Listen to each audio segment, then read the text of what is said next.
friends, this is Raj again from California, South California, from Christ's Words First Ministries.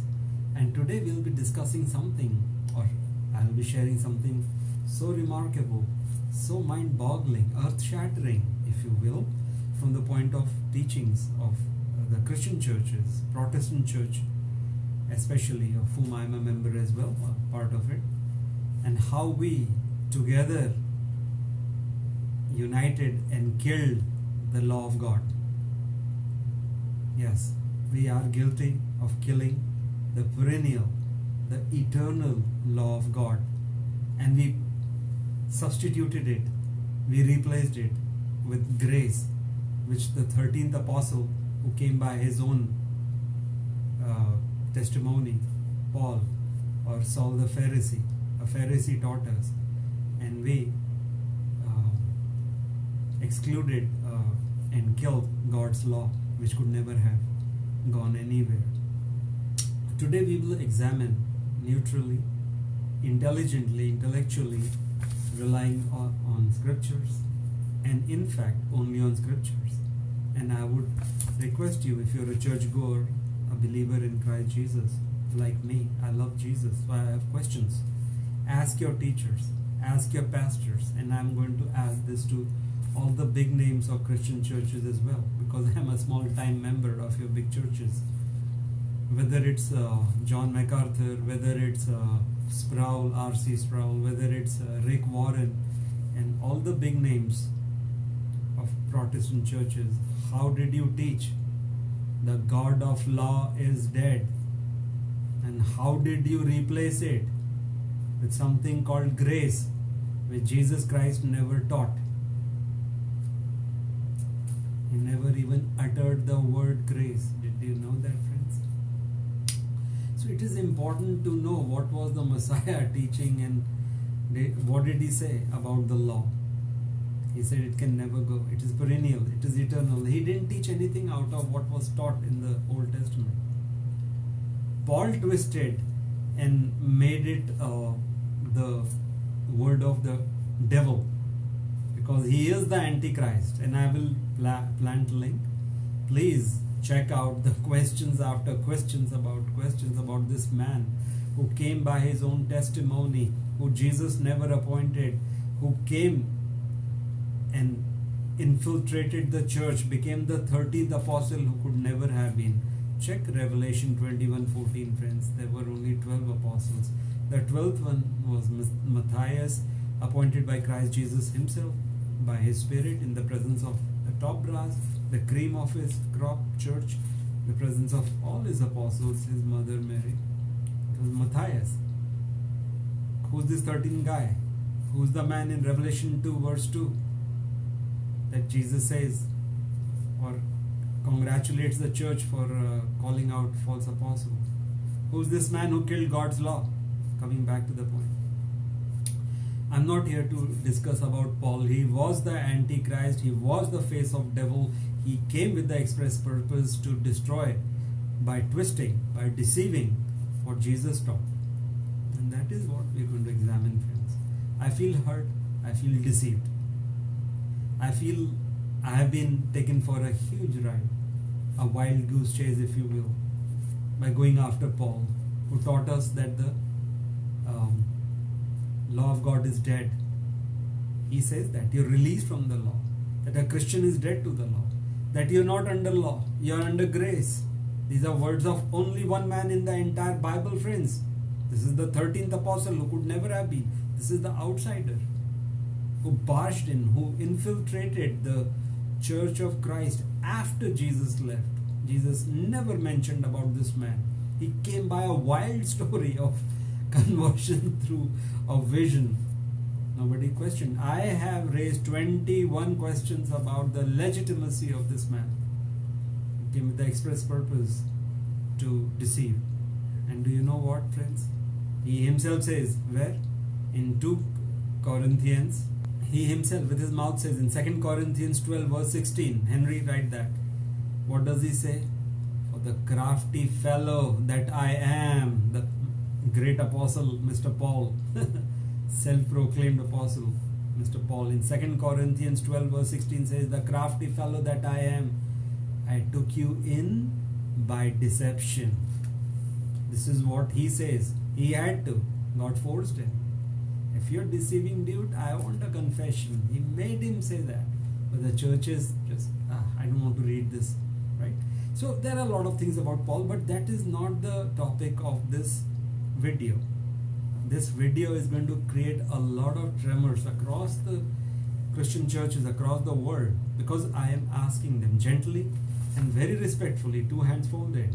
Guys, I want to have a direct debate, a very respectful debate based on the word of God, based on the words of Jesus Christ, and based on every other writer. Not one said the law of God can go. That's blasphemy of the first order. It's like taking the heart out of a man, the very soul. All that's left is a corpse. Paul, and unfortunately the churches of Christ, the Protestant churches, because I do not know what Catholic churches teach. I do not know that at all. But I do know, because I've been a part for years and years of Protestant churches, and they teach you're not under grace. My apologies, you're not under law, you're under grace. You're not under law, then what are you under? This will seem strange to you, because you were also taught the same thing. How can law be there? How am I under law? How can I obey everything of the law? If you have to obey one thing, you have to obey the entire law, right? These things were taught to you and me. Today we are going to understand how Jesus taught us to obey the entire law. He didn't say, I've come to destroy the law, but to fulfill the law. Did you know, friends, not one human being, nobody in the universe dare touch God's law. Jesus says that. Where does he say that? Matthew 5, 17 and 18. What does he say? That the universe, I'm paraphrasing, the universe can crash and burn and disappear, but not the least bit of law can go. It just cannot go, friends.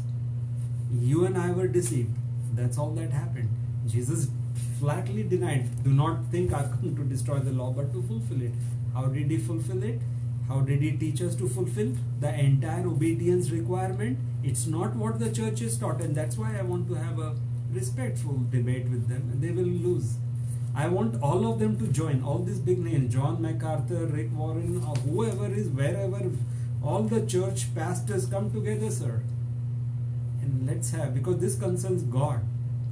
This concerns the Lord Jesus. And I wish to have a respectful debate with you. How did we teach the law of God is dead when it just cannot go? And if it is dead, what was David teaching? King David, the man after God's heart. What was he teaching in Psalms 119? See, in about a 45-minute or 50-minute capsule, I cannot run through the Bible, but I will use the largest, the biggest psalm, which is really a praise with a lot of biblical depths in it, message, if you will, and none other than King David, who loved God more than his life, and he was a man after God's heart. He was a man who made mistakes, but was willing to accept them and retrace his life. So friends, let us read Psalms 119, and I want you to juxtapose what David is saying and what Paul taught. Which Protestant churches teach you Paul, and they don't teach Jesus, because Jesus flatly denies you're not under law and under grace. He doesn't teach that. He's taught us how to fulfill the entire obedience of the law. You know, friends, how it is done. Take it from me. And I quote Bible, I quote Jesus, I don't quote myself. Jesus taught me, and he's here to teach you as well through his word. What does the word say? How do you fulfill the entire law and the teachings of the prophets? Jesus came to fulfill the law. You know how did he fulfill it? Matthew 22:37 to 40. Henry, Matthew 22:37 to 40 clearly tells us. This is Jesus speaking. You cannot deny Jesus' words, friends. Otherwise, are we Christians or what?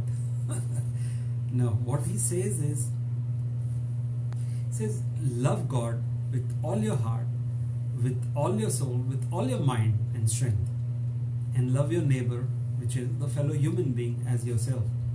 When you do this, you keep the entire law, the obedience of the law, and the teachings of the prophets. He exceeded even the law, and he honored the prophets. He was a prophet himself, friends. The last prophet, the Son of God, Christ Jesus, the Messiah of mankind, the Savior of mankind, Christ Jesus. And I will quote Jesus richly, repeatedly now. I will not quote Paul. I will quote Jesus Christ. So he says, love God, love the fellow being, human being as yourself, because we love ourselves. When you do that, you keep the entire law and the teachings of the prophets. Why didn't the churches teach you and me? Is my first question to you. Write this down. Why weren't we, the church, taught that it is through loving God, loving the fellow human being as ourselves, that we keep the entire law and the teachings of the prophets? These are words of Christ Jesus. Where are they? Matthew 22:37 to 40. Does he repeat himself again? Yes, he does. Where does he say that? He says that. Where does he say that? He says Matthew 7 verse 12. What is called the golden law. Do to others as you would want them to do to you. Do to others. Jesus saying again.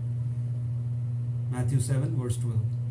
Do to others as you would want them to do to you. When you do that, you meet the entire requirement of the law and the teachings of the prophets. Jesus is telling us again and again to obey the law. How? Through love, through compassion, through forgiveness, through kindness, through charity, through grace. Did Paul teach us? No. He didn't teach all this. Did he teach us to do the will of God? No, he didn't.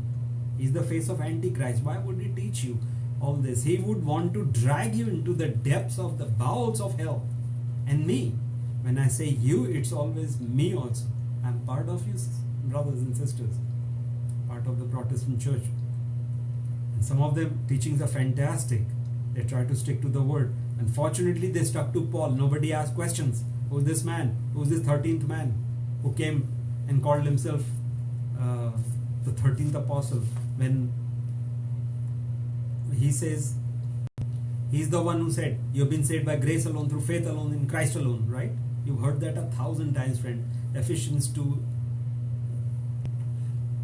This is the man who taught.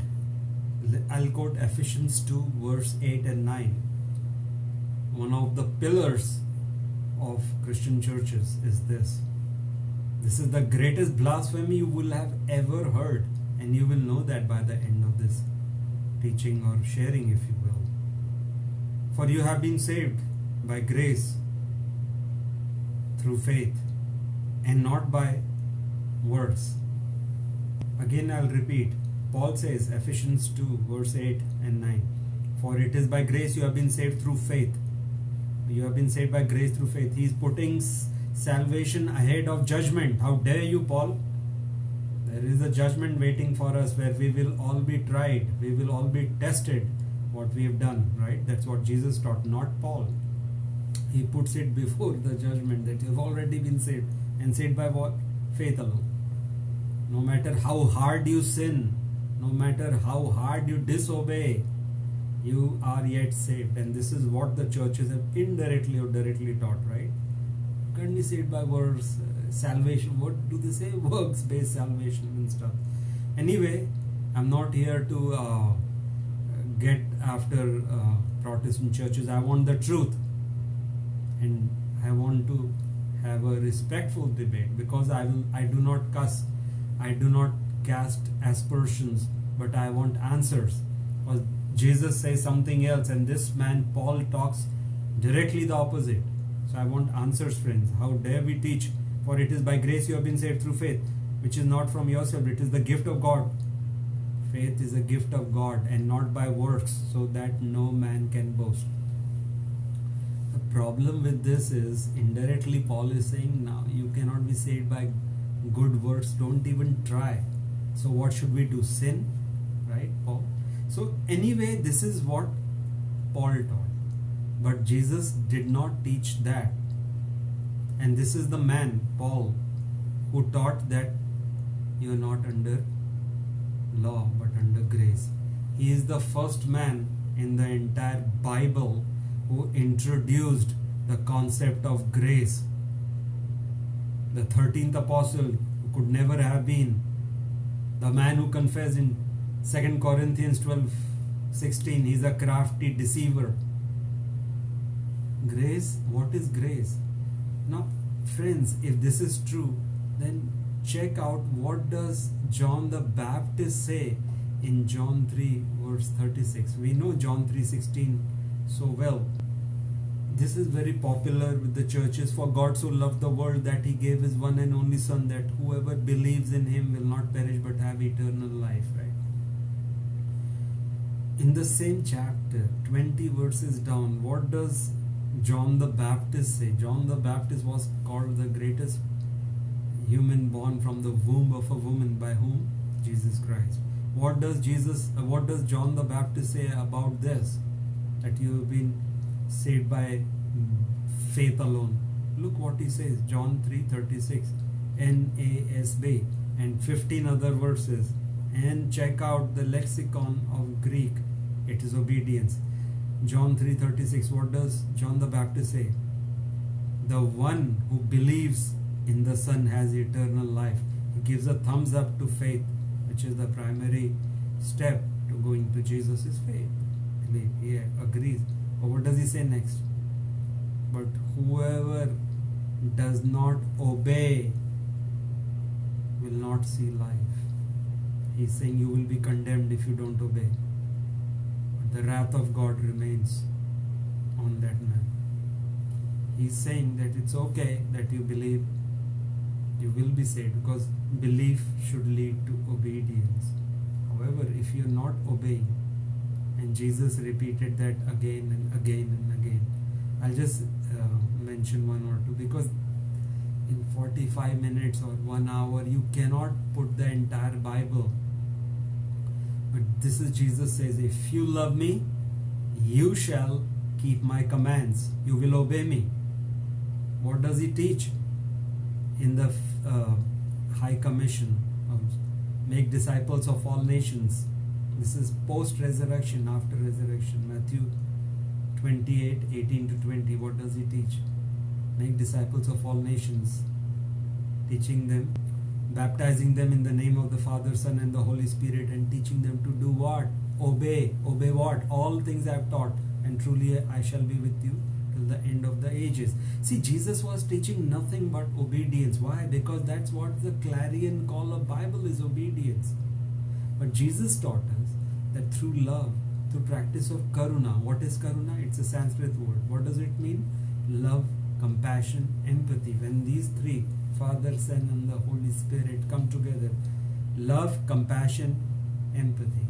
When you start practicing karuna, you meet the entire call of the law and the teaching, the obedience requirement of the law. Not by killing or murdering law, as Paul taught, and the churches followed suit. That's not what Jesus Christ taught. It's through love, it's through karuna, loving compassion, if you will, and we practice that. We obey the entire law and teachings of the prophets. And on the last day, Jesus will use this metric. He used it. He gave you a vision of future. Nobody listened. But I am going to ask these questions of these pastors and teachers. Whoever says the law of God is dead and now we are under grace because we chose to believe. This was Paulian teaching. Who was Paul? The face of Antichrist, Mr. Antichrist himself. He is the son of devil. Why do I say he is the son of devil? Jesus told us. He predicted, beware of the yeast of the Pharisees. Where does he say? He says in Matthew 16 verse 6, and repeats it 3-4 times. He warned in almost all the Gospels, beware of the yeast of the Pharisees. Why did he give us a heads up? Because he knew the story. He hears the word from Genesis to Revelation. Before even the story was established, he knew it. He is the word. That's why the story is written 3,000, 2,000 years back. We are going through it, friends. He knows it. He knew Paul was coming. He knew this man will deceive. So he said, beware of the yeast of Pharisees. Did we listen? No. We ended up becoming Paulians.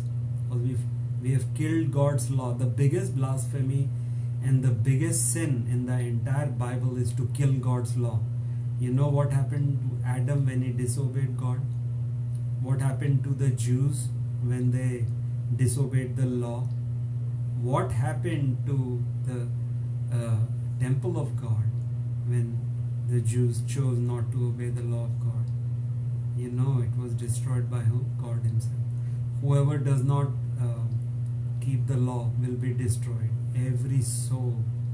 He doesn't want us, and that is why Paul was teaching us. He wanted us to get destroyed as he is, and his father the devil. Why do I call Paul the son of devil? He was Saul the Pharisee by his own admission. Where does it say he is the son of devil? I will quote you right now. I will also tell you where he is Mr. 666. Nobody must have taught you. All this is coming from the revelation of Christ Jesus my Lord. Through me, he is using my existence to teach you. He is 666. The man who is 666 is Paul. Today you have the revelation. I'll tell you why. But first, let us see. Jesus addressing Pharisees says that, friends, in John 8. I would recommend you to read that. I'll just read few of these lines. He's telling them, you Pharisees belong to your father, the devil. He's telling you Paul was the son of devil, as Jesus is the son of God, face of God. This man, that's in John 10:30, son of God, is also the face of God, Christ Jesus. And I will always quote Jesus, friends. Remember that. I will quote him again and again and again, repeatedly. I will not quote. But this is what Jesus talks about Saul the Pharisee. Why he is the son of devils? Now they are getting pitched against each other. He had come to destroy God's word. Through what? Deception. First he tried through horrible kind of persecution. We know that. Saul the Pharisee. He blasphemed God. He says that with his own mouth. I blasphemed God. And then when it didn't work out, the brutal persecution, what does he do? He comes with a story of change of heart through a vision. And in the vision, Jesus appears to him. None of his disciples know. Jesus hid it. He says, I will never hide anything from you. Go to the Last Supper. I call you my friends because I reveal everything I know from the Father to you. Yet, the same Jesus chose to hide from his 12, including Matthias now, his 12 hand-picked beloved apostles, that guys, I have appointed a 13th apostle. They don't know. Nobody asked questions because this man was dangling the doctrine of salvation, saved by faith alone, through grace alone, through Christ alone, known as sola fide doctrine, the doctrine of devil. This was from Apostle Paul, so-called apostle. He was the apostate, face of devil. Where does Jesus call them? Son of devil. This man Paul is John 8:44. You belong to your father, the devil, and you want to carry out your father's desires. He was a murderer from the beginning. Paul, with his own admission, says he's a murderer. He was involved in the murder of Stephen, if you will, the godly man. Check that out. He was keeping the clothes of those who were murdering him. The same people who were with him when he saw Jesus Christ vision. There were a bunch of murderers with him, and they were his credible witnesses. Did you believe the story? He had no credible witnesses except for lynch mob members who were with him. and the brutal persecution of Christians. Anyway, coming back to, because I have to hurry this up, friends. John 8:44, you belong to your father the devil, Jesus says, and you want to carry out your father devil's desire, says Jesus. He was a murderer from the beginning, not holding to the truth. He was a liar. But because there is no truth in him, Jesus says. When he lies, he speaks his native tongue. What Jesus is saying is, when devil lies, he's just speaking what is inherently his. For he's a liar and the father of all lies. And he's calling Pharisees the sons of devil. Who was Saul the Pharisee? Son of devil. Pitched against God, right? Against the Lord Jesus. Why does God do all this? He wants to test us, examine us, our hearts. What do we believe? Is he scared of this Paul or devil? No. They are losers. They have lost. They lost already 2000 years back. Go to the cross of Christ. When Jesus died on the cross, devil was finished. Jesus hasn't come back, taking advantage of that. He's pulling as many as he can to what? Bowels of hell. Why? He hates God. He used his man. Son of devil is Paul. Why do I say he's 666? I will quickly reveal that to you, friends, and then we will move on to Psalms 119 and learn what does King David say about the law of God. Let us quickly see why this man is 666. Oh, this should interest you, right? 666 was Paul the apostate, who claimed himself to be the apostle of Christ. Why he is? You will know. Apart from killing God's law, the biggest blasphemy, apart from teaching that you are saved with grace, without works, which James says, you fools, James the brother of Jesus, James 2 verse 20, you fools, don't you know faith is dead without good works? He wanted to kill all obedience. He didn't want you, Paul, obey anything. Plus he confessed he's a crafty devil. Whether does he say 2 Corinthians 12 verse 16? Nobody paid attention. We were so enamored by his doctrine of saved by grace alone, through faith alone, in Christ alone, the sola fide doctrine. We didn't want to obey, we wanted to sin. All this is in play, friends. This is exactly what the devil wanted, and he used this deception for 2000 years. Now it is getting exposed in a rampant way. Use this video, friends. Ask your teachers, ask your pastors. I say with folded hands that I wish to have a respectful debate, a televised debate, so that everybody can see it. How is the law of God dead? Is my primary question. This man killed it, and this is the subject of this video. Alright, so let us now examine quickly why this 666 is Paul before we go to Psalms 119, which rips apart all the Pauline deception into pieces, because God's law cannot go. Jesus already said, I said that 22:37-40, there he taught us how to obey the entire law. But before that he says in Matthew 5:17 and 18, the universe can crash and burn, the law of God cannot go. How dare Paul say we are dead to the law, we are under grace? Why didn't Jesus, did he forget? Did he forget before crucifixion? Did he forget post crucifixion? After resurrection, when he came back, he didn't teach that. Did he teach in future times in book of Revelation? No. He never uttered the word grace. I'm furious at the magnitude of deception that has taken place, and what are the ramifications, what are the consequences of this huge, massive, colossal deception.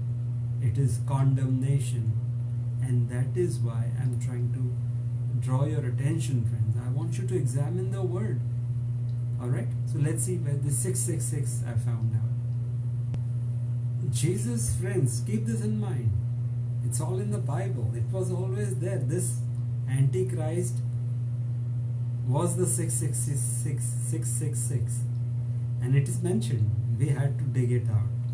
I'm doing it for you, so keep it in mind. The Lord Jesus reveals in Revelation 2:13, Jesus calls Pergamum. He calls Pergamum the seat of devil. Where is it? In Revelation 2 verse 13. Alright, keep that in mind. This is Jesus speaking, not me. I am not going to quote nothing of mine. So Revelation 2 verse 13, Jesus talks about Pergamum is the seat of the devil. His headquarters is what? Pergamum, a city in where? This Pergamos, if you will, is in modern day Turkey. Okay, check it out, friends. Where did Paul come from? Now you will know in few seconds. He came from Tarsus. Alright, he was native of Tarsus. The Lord's Spirit told me, check out, son, how far is Tarsus from Pergamum? I was shocked. I was blown to bits. The direct distance, as the crow flies, a straight distance between Pergamum, the seat of devil, and Tarsus, both in modern day Turkey. You know how much is the distance? 666 kilometers. There you have the son of devil, Mr. Paul, as Jesus called him, or called the Pharisees. This man is a Pharisee by his own admission. I was a Pharisee, I am a Pharisee. The brutal persecutor, murderer of Christians. He was from Tarsus, and Tarsus is exactly, or approx, exactly would mean you cannot pinpoint where Pergamum of 2000 years back was today, but it comes down to 666 kilometers. Kilometers is how you measure the entire world measures. Turkey also, entire Europe also, East also. 666 kilometers. This man had to be the devil, devil's son, the Antichrist. Right? He is 666. Why? He's the one who killed God's law. He's the one who taught it's not important to obey. He's the one who says all scripture is God breathed. You must have heard that, right? Where is it? 2 Timothy 3:16-17. All scripture is God breathed. There is scripture. The scripture has words of devil. Think about Garden of Eden. Think about Christ's teachings, testings in wandering by in the wilderness by devil. Think of the murderers. There are words of the ones who slapped, beat, crucified Jesus. There are words of Judas. He says all words are God breathed. You and I believed. Why didn't we ask, are these words from Christ, from God's mouth? Blasphemy after blasphemy this man did. And then he says in 2 Corinthians 12 verse 16, God would have never allowed him to get away. And us. Because on the last day, if we call on Paul that we didn't know he was a deceiver, then God will say, didn't you read what he said, Lord, friends or children? 2 Corinthians 12:16, he calls himself crafty, calls himself a deceiver. That he says, I took you in the church of Christ by deception. Why didn't you believe this? So you cherry picked, some you believed, some you didn't. Why did you believe in this first man? Why did you believe the law of God is dead? The biggest blasphemy is law of God is dead. It could never have died, friends. Now coming back to, hopefully by now you have got a drift of how great, how deep was the deception. 666 is the distance between Pergamum and between Tarsus. That is devil's seat of operation. His headquarters is Pergamum as revealed by Christ Jesus, Revelation 2 verse 13, and Tarsus is the city of Paul as he himself addresses, I'm Saul of Tarsus, and this man city is 666 kilometers away from the seat of the devil, Pergamum. Alright, now let us go to 119, Psalms 119, and see why God's law cannot go. Forget, as Jesus says, he says that, I'm repeating again and again, Matthew 5, 17, 18, law of God cannot go. He repeats that in Luke 16, 17, not a tittle, not a jot, not the least part of the law can go. Says the universe can go, law cannot go. Then how did we allow Paul to trump Jesus? Who's lying, Jesus or Paul? Who's lying, Father God, David, or this man, the 13th apostle? It's up to you, friend. These are last days. The judgment has been unleashed. Coronavirus is from the crown. Crown means crown. Corona means crown in English. It's a Spanish word. Corona means crown in English. The judgment has begun. Be very careful what you're going to do. Don't kill God's law. It's the most dangerous things you would do. And if the churches have a problem with what I'm teaching, I'm here to have a respectful debate. Teach me, friends, teachers, pastors, how do we teach God of law? A law of God is dead. By mistake I said he's God of law. Yes, he is God of law. And the law of God cannot die. It's a given. That is the Bible, but it can be obeyed. Every bit of it. Taught by whom? Our wonderful Lord Jesus. Again I'm repeating so you get this. These things are probably foreign to you, new to you. Because you were never taught what Jesus taught. We were taught Paul. Everything revolves around Paul. Go to any church. I would encourage you today. If it's a Sunday, 9 out of 10 will be teaching Paul. The Antichrist, the face of devil is Paul. Son of devil, as I just mentioned. John 8:44, you are children of devil. Who was he telling? Pharisees. What does he say to us? Beware of the yeast, the doctrine of Pharisees. Because he knew the deception was coming. What did we do? We overlooked everything. We ignored what Jesus taught. And we went after the Pharisee. Now we have to pay a price. The churches will have to. This is not going to be go unpunished, friends. Even if they turn away from Paul and turn to what? Jesus Christ and his teaching, would be a wonderful, great first step. It would be. But as David himself suffered for what he did, Bathsheba, remember, the adultery, what he did to her husband, Uriah, he had to suffer a lot. Similarly, whoever taught God's law is dead, is now primed for judgment. I don't care, churches, teachers, pastors, they mean nothing. These are words. God stands there as judge and he'll be furious. How dare you kill my law? How dare you? What were you relying on? What were you thinking, friends? So let's go to Psalms 119. The gist of this video is to juxtapose side by side. Paul taught us you have been released from the law.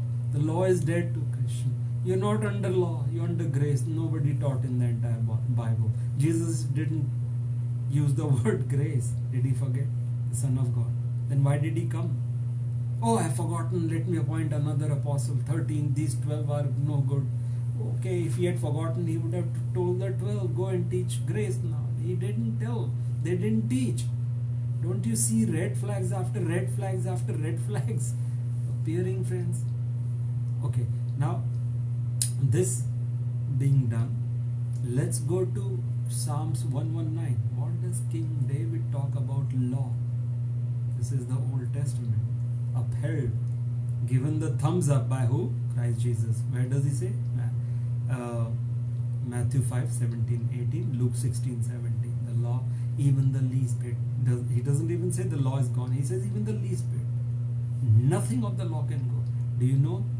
Jesus Christ is not authorized. Nobody is. No man, no human being, not even the Son of God, to touch God's law. It is the greatest blasphemy. We are going to now have to face the consequences, friends, for killing that law. Forget the tittle and the jot we killed the whole thing. So let's read what's written about Psalms in Psalms 119 by, and how great is the law, how beautiful, magnificent, and benevolent, and blessed is the law. These are the words. It's blessed, and we killed it. I leave it to you how we are going to go further now. Best is to turn away from deception and learn what Jesus taught. What did he teach? Karuna. What is karuna? Loving compassion. Where is it proved? In the future vision of goats and sheep. It's not a parable. It's judgment day vision. Jesus was very kind to teach us everything. He said, when I will come back and I will judge, this time not as the gentle Jesus, but as the furious judge in fury, because of all the sin we have done and killed the God's law. What metric, what criteria did he use? On the last day, friends, he told us, he revealed everything. What was it? Loving compassion. He divided people from people. No, it's not just Christians, everybody. If you have loving compassion, come here. You are my sheep. If you do not have acts of loving compassion, I do not want you. Get out of my sight. And he punished them with what? Condemnation. Who were these? The goats. And they argued, Lord, Lord. They recognized Jesus. That means they were believers. They were Paulians who were rejected. Paul's doctrine came to a complete failure. It was rejected in totality by whom? Jesus Christ. Where does it say? Matthew 25. It's in Matthew 25, 31 to 46, friends. The sheep and the goats. It's a future vision. It's not a parable. It's going to happen. Nobody in this world can stop that from happening. From Christ, he says the universe can disappear. Not a word of mine can go. This is going to happen. He is the Son of God. He is the face of God. He revealed to us. This is the metric he will use. What is the metric? Acts of loving compassion. If you have love in your heart, if you showed love, compassion to others, got out of your self-absorption, turned away from sin, this is the primary thing. You have to fear God. Did Paul teach you to fear God? No. Did he teach you to do the will of God? In Matthew 7:21, Jesus says, not one of you will enter the kingdom of heaven unless you do the will of God. In Mark 3:35, he says, who's my brother, who's my sister, who are my kids? Whoever does the will of God are my brothers, sisters. Otherwise, I do not want to do nothing with you. Again and again, guys, it's doing the will of God. What is the will of God? Loving compassion. Who told us? Jesus Christ. As if you can go back on this message itself, it was loving compassion. It had to be love. Why? God is love. Where does it say? 1 John 4:8, 1 John 4:16. Go to Psalms, friends. It is 40 times mentioned. God is love. God is love. Unconditional love. Unfailing love is the word David and the other psalmists use. What does it say? It's unfailing love. Your love endures forever. You have to understand, friend, he is love. He could have never taught anything else. It was love.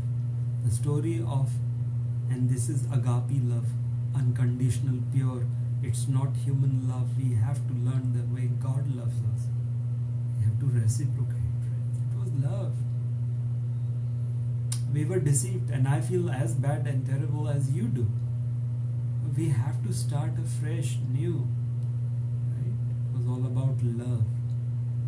Right? That is how we meet the entire law, the teachings of the prophet. And as Jesus loved us, we have to learn him and others. Who was the Good Samaritan? Was he a Christian? No. He was a part pagan. He was an idol worshipper, and the churches will tell you he was damned, condemned. No, he was not.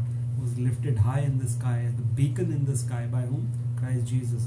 Where does it say? In the story, in the parable of the Good Samaritan. He was not a Christian. He had no relationship with Jesus, but he was a man who had love in his heart. He had compassion.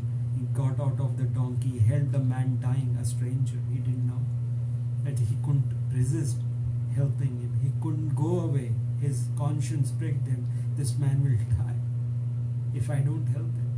He risked his life. He got out of his donkey. He didn't know those guys who had mauled him or ambushed him. They could be hiding. He didn't care for his life.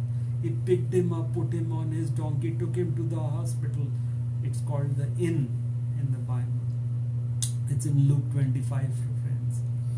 That's a third time Jesus saying, love God, love all people. Even preceding this story, then he goes on to tell this story. Friends, get it from Jesus. It was love. This man is what Jesus alludes himself to. The Good Samaritan. Not only Good Samaritan took him to this man, dying man, to the hospital, but he paid his bill and said, what? I'm coming back for future payment. If you need something else, I will pay you. But make this man well. Sorry, I get emotional. Jesus is alluding himself to the Good Samaritan, the pagan heart, pagan idol worshipper. Why? He had loving compassion. It is just a proof after proof after proof. God is love. He wants you to learn to love. Get out of sin. Fear God. When you fear God, you will keep His commands. That is the Bible story, not what Paul taught. He's the face of devil. Do you want to learn devil's story? Devil's Bible? Read Paul and follow him, as the churches did. Now they are primed for judgment, friends. I talk straight from the heart, from the Bible. I hold the Bible phone really, and I do not go exceed what Jesus taught. Go to the red lettered words of friends. I beg you, with my heart and soul. Understand, He speaks to you. He loves you. He is the Son of God. Read His words. It's so easy. It's in red lettered words nowadays. Read what is He saying. First, understand what is the Old Testament about. With that, keeping that in the backdrop, it's a perfect fit. Jesus teaches you how to obey the entire law, teachings of the prophet. It was love, it was compassion. That's why I use the word karuna. Karuna is a Sanskrit word which has all three in it: love, compassion, empathy. That is what Jesus had for you and me. That's why He went on the cross. He didn't have to, because He loved us. That's what He wants us to do. Now, finally, we'll go to Psalms 119. I've tried to explain. Let us even say I've taken my heart out and put it on the table for you guys, so that we learn to turn away from sin. Fear God. What does Solomon say in 12:13? Ecclesiastes. The entire duty, the whole duty of mankind is to do what? Fear God, keep His commands. It's all about keeping God's command, but it starts with fearing God. If you don't fear God, how will you keep His commands? This Paul did not teach. He didn't teach you to do the will of God. He didn't teach you to love. Did he? Am I missing something? That the entire teachings of Father God and the prophets is met through love, loving compassion, karuna. He taught you nothing except grace. What is this grace? It is disgrace. Because it teaches you to what? Destroy God's law. And you are not under law, you are under grace. Nobody taught that. Only one man stands out like a sore thumb. Anyway, this man infuriates me. Let's read what Psalms. It's getting to about 1 hour. This is the best sermon you will ever get to hear, friends. I'm not boasting. I am nothing but a servant of the Lord. I speak what He tells me. His Spirit is in me. Else I should be condemned first. If I'm lying. He's using an unknown person who loves Him and who's ready to examine His words, who's ready to obey. I'm willing to obey, willing to fight my sin and turn away and practice what? Loving compassion. I'm not saying I'm perfect. I'm probably less than you in every which way, but I am willing to try. I am willing to fight my sinfulness. I am willing to pick up the cross, deny my flesh, and follow Jesus Christ. His clarion call, Matthew 10:38. Please, Henry, put that Matthew 10:38 all throughout the Bible. Pick up the cross, deny the flesh. We have to learn to deny ourselves, not indulge in sin, but deny. And what? Follow Jesus Christ. Practicing what? The Good Samaritan did, loving compassion. You got the message, friends. I'm so glad. It's not an easy message, you know that. Trying to encapsulate, trying to summarize the entire message in about an hour. Right? Now you know. You know the truth. The truth shall set you free. Where does it say? Jesus says in John again and again. John 8:31-32. If you continue in my word, if you continue to live obeying my word, my commands, you are truly my disciples. He's putting a condition. It is a covenant. Covenant means an agreement with bilateral responsibilities, friends. Everything was destroyed by Paul. Everything. So if you continue to be in my words, obeying my word, you are truly my disciples. Otherwise you're not. This is what Jesus is saying. Where? John 8:31-32. Then you will know the truth, and that truth will set you free. And today you know the truth. What is the truth? Turning away from sin, practicing loving compassion. That the law of God is not dead, that you have to learn to obey all of it through what? Karuna, loving compassion. Today you know it. Because till now you were taught you were under grace. What is this grace? This grace is disgrace, because it kills the law of God. How can you do that? Now friends, I will finally come to Psalms 119. Hopefully you have got the message. You know the law of God cannot go, just cannot die. The universe can go, law cannot go. Matthew 5:17-18, Luke 16:17, endorsed by Christ Jesus, the Son of God, the Messiah of mankind. Law cannot go. Psalms 119. Look, juxtapose it. Keep it next to what Paul taught. You're not under law, under grace. You've been released from the law. The law is dead. You're not under law, you're under grace. This only the devil could have taught. Paul was the son of devil, 666, who lived 666 kilometers away from devil. He was a brutal persecutor of the church. He murdered Christians, and this is the man who took over the entire Church of Christ. Who followed whom? The Antichrist. I will give them a benefit of doubt. Hopefully that's the case. God will do, but not likely, because they followed the devil's teaching. I'm not saying they did it on purpose. They were deceived, but they could have asked questions as I did. They could have examined the words more deeply, right? They could have said, how is this man teaching? How is the law dead? How are we under grace? And Jesus didn't teach. These questions were not asked. And I'm again planting a link. Please go through my video with 21 questions. These are just 3-4. There are 17, 18 of this man. He could never have been from God. This man was the son of devil, who came with the express purpose to destroy the teachings of Lord Jesus Christ. And he succeeded to a big extent. Just to make Lord God's words correct in Isaiah 53:1, he said that, who has understood our law. Father God says through Isaiah's mouth in Isaiah 53:1, who has believed our message. See, he knew it. This is going to happen. When he says the law cannot go, did you and I believe? Just cannot go. He's saying that because he knew. He knows everything what is going to happen thousands of years before it happened. He's a wonderful God, a just, neutral God.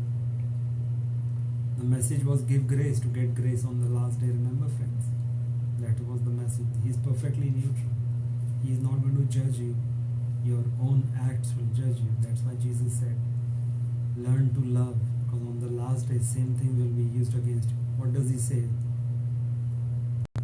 Do not judge lest you be judged, and the measure you use will be measured up to you. It's all about what you sow, you shall reap. This is the message of God.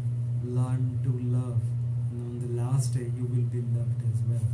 And that's exactly, precisely what happened to whom? The sheep, because they had acts of loving compassion. They went out of their way to love others, help others. They were acts, they were not just thoughts or belief, which means nothing. As John 3:36, the Baptist says, whoever does not obey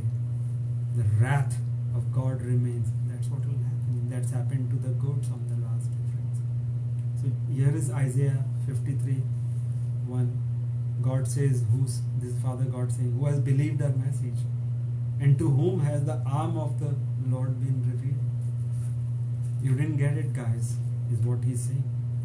Because he knew this will happen. He cannot be surprised. He knew it. But our fault remains. It was predicted the Jews will crucify his own. That doesn't take their guilt away. They will have to be punished. And they had to. Just because the scripture is coming good, that doesn't mean these villains will go. The ones who killed God's law will get away. They cannot. All those who killed God's law must now suffer. They will be punished. If you are hearing this message, turn away from all this blasphemy. Turn to Jesus Christ. I will point again and again and again to who? Christ Jesus. Learn His words. Where are they? In the 4 Gospels. His red-lettered words. Read them. Study them. Absorb them. Apply them. You will come to one conclusion. This man was teaching nothing but turning away from sin, turning to love. Alright. Finally, I will come to Psalms 119 and we'll fold this up. This is what's written. I'll start in Psalms 119. Blessed are those who are blameless, who walk according to the law of the Lord. Blessed are those who keep His statutes and seek Him with all their hearts. Keep the rules and the law and seek Him with all their hearts. Seek God with all their hearts. They do no wrong but follow His ways. You have laid down precepts, rules, saying, the psalmist, probably David is saying, oh, that my ways were steadfast, unwavering in obeying your law, then I would not be put to shame. When I consider all your commands, he's talking about this law again and again and again throughout the largest Psalm 119. It's all about uplifting the law of God, blessing it, calling it the greatest, the most magnificent thing ever was the law of God, which Paul killed and the churches taught. Now they are trying for judgment. He says, I will praise, this is David saying, I will praise you, God, with an upright heart as I learn your righteous laws. I just feel bad. This law was killed. The most magnificent, beautiful thing is His law. This is what David is saying. I will not read. It's a very long psalm, friends, because I have already shared with you a lot. This is, I will not be able to teach or read the whole thing, but I will encourage you again and again to go to Psalms 119 and see how he says. Then the next one, Beth, that's 119 verse 9. How can a young man stay on the path of purity?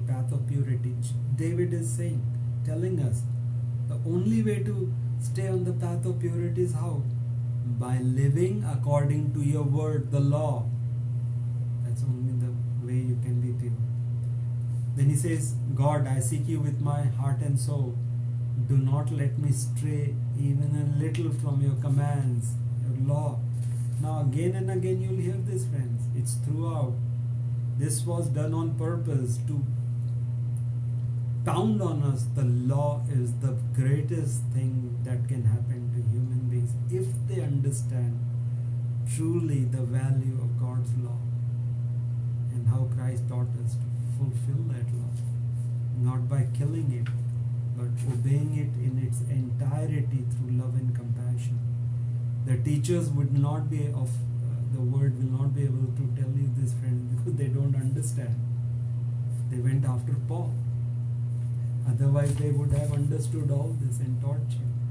For years, keep his law through practicing love and compassion. Again, David says, 119:12, praise to you, Lord. Teach me your law, your decrees. With my lips I recount all the laws that come out from your mouth. This man knew, because that's why God loved David, because he knew the heart of God. His heart was law. And David is raising, calls it magnificent, calls it beautiful. It calls him the best thing, calls it the greatest blessings. tells us there is nothing to human life if there is no law. He says, I rejoice in following your law. I rejoice. It's a great joy, friends. As one rejoices in great riches. He was the richest man, one of the richest men, the king of Israel. And he says, I rejoice in following your statutes as one rejoices in great riches. So again, he says, I meditate on your precepts, your law, and consider your ways. I delight in your law. I delight in your law. I will not neglect your law, your word. His word is the law. Then he says, be good to your servant while I live, because I obey your law. Please be nice to me, Lord. He's telling God, because he is to be woeful, he is to love Lord. Open my eyes that I may see the wonderful things in your law. This man. So this is how 119, Psalms 119 proceeds, friends. It is all about obeying the law of God. Nobody in this universe has the right, not even the Son of God, to touch God's law. Who says that? Jesus. Where does he say? Again I say. Matthew 5, 17, 18, Luke 16, 17. He says what David is saying. You cannot touch God's law, not even a little bit. So if you're going to now run after Paul, and if he exceeds Jesus and everybody else in the Old Testament, nobody taught God's law can go. That's a blasphemy of the first order. Let's examine a little more so you understand.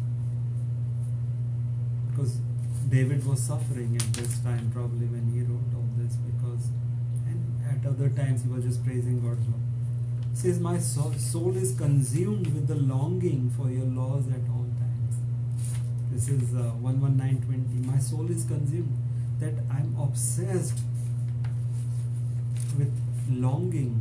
I crave your law at all times. What does it say? Meditate on my law day in and day out. 24 hours. Meditate on my law. Meditate exceeds just think. With full concentration, examine my law. When you will examine, friends, the law of God, then you will understand how beautiful it is, how great it is.